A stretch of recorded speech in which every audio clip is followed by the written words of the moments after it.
అయితే చిన్నతనం నుంచే పాప బీజము మనలో ఉంటది కాబట్టి, పాపానికి మనం దాసులం కాబట్టి ఆ అది ఎక్కడ నుంచి స్టార్ట్ అవుతుంది? ఆదికాండం 8వ అధ్యాయము 21లో స్టార్ట్ అయింది. నరుల హృదయము ఆలోచన వారి బాల్యం నుండి చెడ్డది, నేనప్పుడు చేసిన ప్రకారమును ఇంకా సమస్త జీవమును సంహరింపను.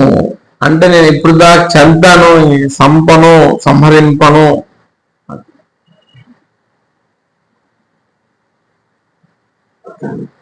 కాలమునకును రాత్రింపగలము ఉండక మానవుని యొక్క తన హృదయంలో అనుకొనెను.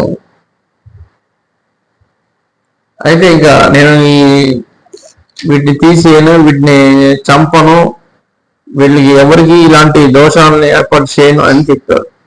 ఎందుకంటే మన జీవితంలోనే చిన్నతనం నుంచే ఆ చెడ్డ ఆలోచనలు, చెడ్డ తలంపులు పసిబిడ్డ వలె ఉంటవి.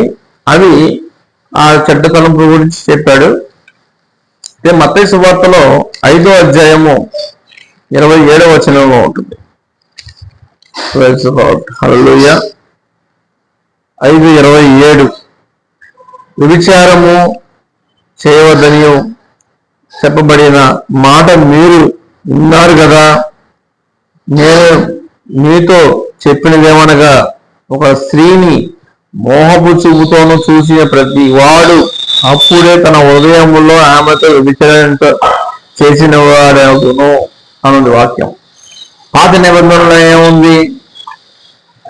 పాత నిబంధనలో వ్యభిచారము చేస్తేనే, వ్యభిచారం చేయొద్దంటాడు, వ్యభిచరిస్తేనే.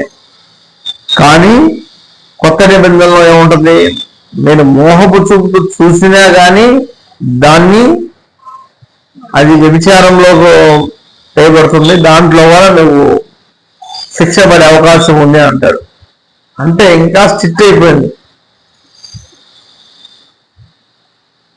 ఇలా మనం చెప్పుకుంటూ పోతుంటే చాలా చెడ్డ ఆలోచనలు, హృదయంలో తలంపులు ఎట్లా ఉంటవి, వాటి యొక్క కావలి ఎలా ఉంటది, వాటి ప్రణాళిక ఎలా ఉంటది, అదేవిధంగా ఆలోచనలు వచ్చినప్పుడు మనం ఏం చేయాలి, ఎలాంటి మనం అడుగు వేసుకోవాలి, ఎలాంటి స్టెప్ తీసుకోవాలి అనేది దేవుడు మనతో రోజు మనతో మాట్లాడుతూనే ఉంటాడు.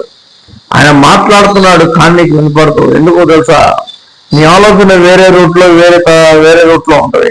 అందుకని ఆయన కనెక్ట్ కాదు. కాబట్టి ఆయనకి నువ్వు కరెక్ట్గా ఉండాలి అన్నా, సరితూకాలి అన్నా కానీ దాని యొక్క ఆలోచన ఏమేమి ఉన్నాయో, దాని కొనబద్ద ఏంటో నువ్వు ఆయన ఎరిగి ఉండాలి. కొత్తలో భార్య గురించి మనకు తెలియదు, అలాగే కొన్నాళ్ళు తెలుస్తుంది. దేవుడి గురించి తెలిసాక ఏముంది, దేవుడు క్షమిస్తాడులే, ఆయన మంచి దేవుళ్ళే అని చాలా మంది వాపోవటం, పాపం చేయడానికి సాతాను ప్రేరణలో లొంగిపోతున్నారు. ఇట్లా మనం ప్రేరణ, దేవుడి ప్రేరేపణ మనం తెలుసుకొని ముందుకు వెళ్ళినట్టయితే దేవుడి ఆత్మ, శక్తి, బలం మనకి తోడే ఉంటుంది. హల్లెలూయా.